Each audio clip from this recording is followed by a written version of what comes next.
Saya sangat meyakini, insya Allah aku yakin bahwa yang namanya P21 itu belum ada. Alhamdulillah jaksa sampai dengan hari ini sudah menyatakan bahwa berkas perkara yang kami kirimkan ke Kejaksaan Tinggi DKI tidak memerlukan lagi pemenuhan atas kekurangan-kekurangan yang kemarin sudah kami penuhi, sehingga kami saat ini sedang berkoordinasi untuk melimpahkan pertanggungjawaban barang bukti dan para tersangka tersebut.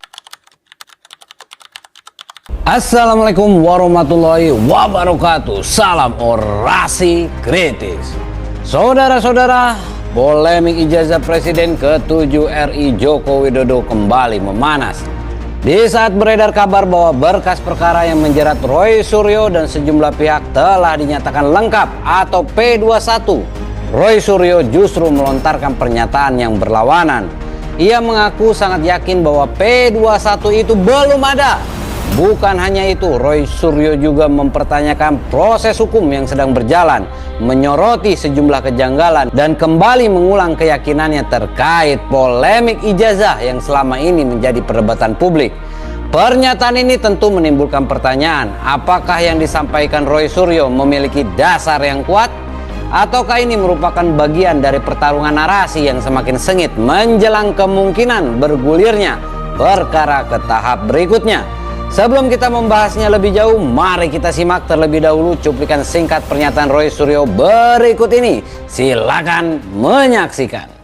Saya sangat meyakini, insya Allah aku yakin bahwa yang namanya P21 itu belum ada. Alhamdulillah jaksa sampai dengan hari ini sudah menyatakan bahwa berkas perkara yang kami kirimkan ke Kejaksaan Tinggi DKI tidak memerlukan lagi pemenuhan atas kekurangan-kekurangan yang kemarin sudah kami penuhi, sehingga kami saat ini sedang berkoordinasi untuk melimpahkan pertanggungjawaban barang bukti dan para tersangka tersebut. Sebenarnya kan bukan soal kasus ijazah palsunya awalnya. Nah itu yang harus kita desak. Harus ijazah palsunya dulu yang disidang. Jangan tiba-tiba sudah kasus pencemaran nama baik atau fitnah. Ini kan mau ada digeser gawangnya ini. Kalimat Pak Iman Imanuddin, Pak Kombes itu adalah kami masih terus berkoordinasi untuk menentukan. Berarti belum ada. Kalaupun saya dan Dr. Tifa sebagai klaster 2 itu disidangkan, itu bukan nyidangkan ijazah palsu, itu nyidangkan fitnah dan pencemaran baik. Jauh panggang dari api, bukan itu. Kami divonis pun, ya apapun vonisnya, ijazah tetap 99,9% palsu kok. Jadi ngapain juga masyarakat juga nunggu. Kalau saya pun dilaporkan karena saya mengatakan 99,9% palsu. Apa yang terjadi dengan penelitian Pak Dr. Bunatua barusan? Ya itu sudah ada bukunya juga loh. Ijazahnya nggak ada. Ini kan makin parah lagi. Kita lihat kasus Pak, maaf saya sebutkan Pak Dadan yang kemarin kena kasus MBG yang barusan. Itu cukup 2 alat bukti udah bisa masuk. Tadi Anda dengar nggak kasus ini berapa alat buktinya guys?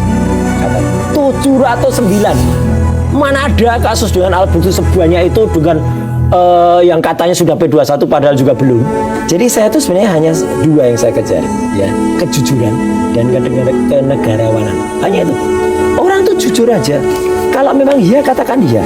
Kalau memang tidak punya ijazah seperti apa yang dikatakan oleh orang penting di Solo, saya bilang nih orangnya sebenarnya sudah mau bicara tapi dalam waktu dekat. Saya nggak ikut-ikut Pak Budi ya dalam waktu dekat. Ya. Tapi orang ini akan bicara dalam waktu dekat bahwa dia pernah menasihati Jokowi waktu itu ketika maju. Westo, ini saya pakai bahasa asli. Westo, nek randuwe iki rasah ngaku-ngaku. Sudahlah, kalau nggak punya itu nggak usah mengaku-ngaku. Artinya orang kalau nggak punya ijazah, tapi dia belum ruangan dulu. Karena apa? Karena sebenarnya kalau memang dia nggak punya ijazah S1 UGM, ya nggak usah ngaku. Kita lebih menghormati kok Ibu Mega misalnya. Bu Mega itu pernah kuliah di Unpad loh, tapi tidak selesai. Tapi beliau ya sudah pakai aja ijazah SMA. Pak Harto, beliau tidak masalah. Beliau itu hanya sampai kelas 4 SR, sekolah rakyat. Kalau Bung Karno jelas, Technische Hochschule di Bandung, ya ITB. Pak Hatta jelas, bahkan ijazahnya, replikanya masih ada di Erasmus Museum di Rotterdam, masih ada. Demikian juga presiden-presiden yang lain sampai Gus Dur di Kairo, Pak SBY lebih jelas lagi itu profesor dari IPB, ya, termasuk juga Pak Habibie, Dr. Ing, itu dokter asli itu, Ing asli itu Jerman, bukan Eng. Nggak ada yang namanya downgrade seseorang. Wong aslinya sudah down kok dia. Ngapain di downgrade? Ya, nggak ada mencemarkan nama baik. Ya, emang namanya baik.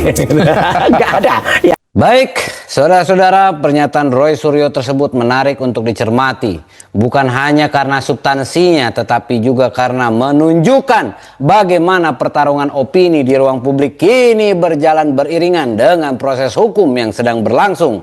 Lalu, apa sebenarnya poin-poin utama yang ingin disampaikan Roy Suryo? Dan seberapa kuat argumentasi yang ia bangun dalam wawancara pada sebuah program acara di iNews? Mari kita bedah satu persatu secara kritis dan proporsional. Jika kita cermati secara seksama, ada setidaknya 3 pesan utama yang ingin dibangun Roy Suryo dalam wawancara tersebut. Pertama, ia berusaha meyakinkan publik bahwa status P21 yang ramai diberitakan belum benar-benar terjadi. Kedua, ia ingin menunjukkan bahwa proses hukum yang sedang berjalan mengandung berbagai persoalan prosedural. Dan ketiga, ia tetap mempertahankan keyakinannya bahwa polemik ijazah Jokowi belum selesai dan masih layak diperdebatkan di ruang publik. Namun pertanyaannya, apakah argumentasi yang disampaikan Roy Suryo benar-benar kuat jika diuji secara objektif? Mari kita bahas poin pertama, soal P21. Salah satu bagian yang paling sering diulang Roy Suryo adalah keyakinannya bahwa P21 belum ada. Menurut Roy, sebuah P21 tidak cukup hanya diumumkan melalui pernyataan lisan. Ia berpendapat bahwa harus ada dokumen resmi yang menunjukkan bahwa jaksa telah menyatakan berkas perkara lengkap dan siap dilimpahkan ke tahap berikutnya. Secara prinsip pendapat ini sebenarnya tidak sepenuhnya keliru, ya. Dalam praktik hukum memang terdapat dokumen administrasi yang menjadi dasar penetapan suatu berkas telah lengkap. Namun persoalannya bukan terletak pada ada atau tidak adanya dokumen di hadapan publik. Yang menjadi persoalan adalah apakah institusi yang berwenang telah menyatakan berkas tersebut lengkap atau belum. Sebab dalam sistem hukum status suatu perkara tidak ditentukan oleh keyakinan seorang pihak yang terlibat dalam perkara tersebut, melainkan oleh keputusan resmi lembaga yang memiliki kewenangan. Di titik ini terlihat bahwa Roy Suryo lebih banyak membangun keraguan publik dibandingkan menghadirkan bukti bahwa P21 memang belum ada. Poin kedua, pertarungan narasi dan pertarungan hukum. Menariknya dalam wawancara tersebut, Roy Suryo berkali-kali mengingatkan agar jangan sampai terjadi yang ia sebut sebagai pergeseran gawang. Ya, menurutnya isu utama seharusnya adalah keaslian ijazah, bukan perkara pencemaran nama baik atau fitnah. Disinilah letak persoalan yang menarik. Karena secara hukum perkara yang sedang berjalan terhadap Roy Suryo bukanlah perkara untuk membuktikan apakah ijazah Jokowi asli atau palsu. Perkara yang sedang berjalan adalah perkara yang berkaitan dengan pernyataan-pernyataan yang telah disampaikan kepada publik. Dengan kata lain, ada 2 arena yang berbeda. Arena pertama adalah arena opini publik. Arena kedua adalah arena hukum pidana. Roy tampaknya berupaya menjaga agar perhatian masyarakat tetap berada pada arena pertama, yakni polemik ijazah, asli atau palsu. Sementara proses hukum yang berjalan justru berpotensi lebih banyak membahas arena kedua, yaitu konsekuensi dari pernyataan yang telah disampaikan.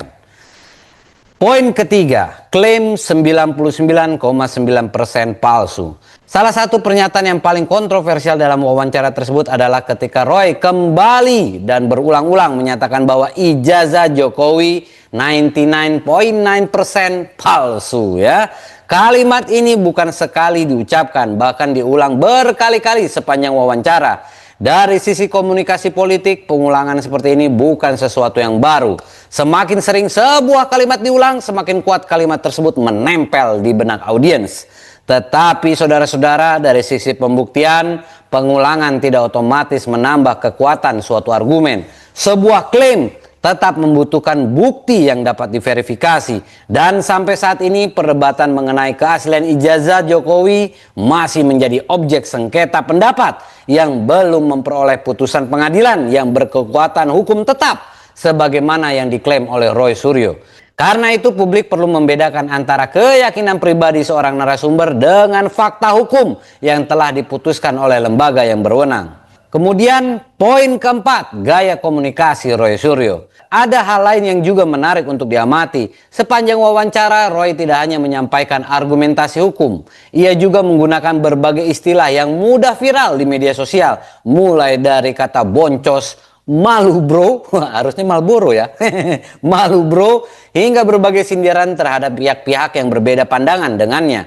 Strategi seperti ini sangat efektif untuk membangun perhatian publik.